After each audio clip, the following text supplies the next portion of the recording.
بسم الله الرحمن الرحيم والنازعات غرقا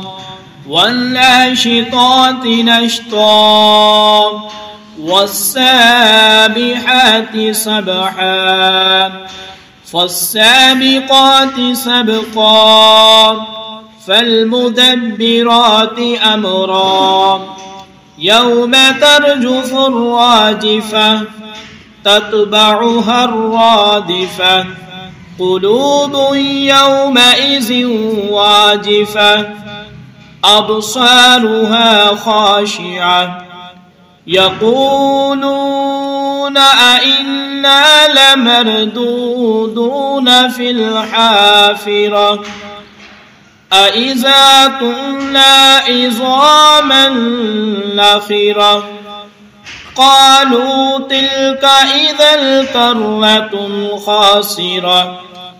فإنما هي زجرة واحدة فإذا هم بالساهرة هل أتاك حديث موسى إذ ناداه ربه بالواد المقدس طوى اذهب إلى فرعون إنه طغى فقل هل لك إلى أن تزكى وأهديك إلى ربك فتخشى فأراه الآية الكبرى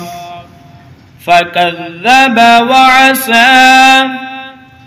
ثم أدبر يسعى فحشر فنادى فقال أنا ربكم الأعلى فأخذه الله نكال الآخرة والأولى إن في ذلك لعبرة لمن يخشى أنتم أشد خلقا أم السماء بناها رفع سمكها فسواها وأغطش ليلها وأخرج ضحاها والأرض بعد ذلك دحاها أخرج منها ماءها ومرعاها والجبال أرساها متاعا لكم ولأنعامكم فإذا جاءت الطامة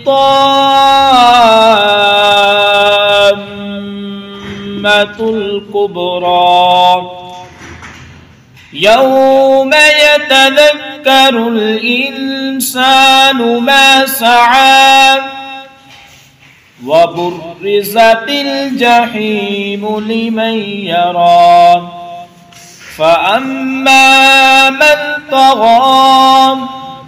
وآثر الحياة الدنيا فإن الجحيم هي المأوى وأما من خاف مقام ربه ونهى النفس عن الهوى فإن الجنة هي المأوى يسألونك عن الساعة أيان مرساها فيما أنت من ذكراها إلى ربك منتهاها إنما أنت منذر من يخشاها كأنهم يوم يرونها لم يلبسوا إلا عشية أو ضحاها. آمنت بالله صدق الله العظيم.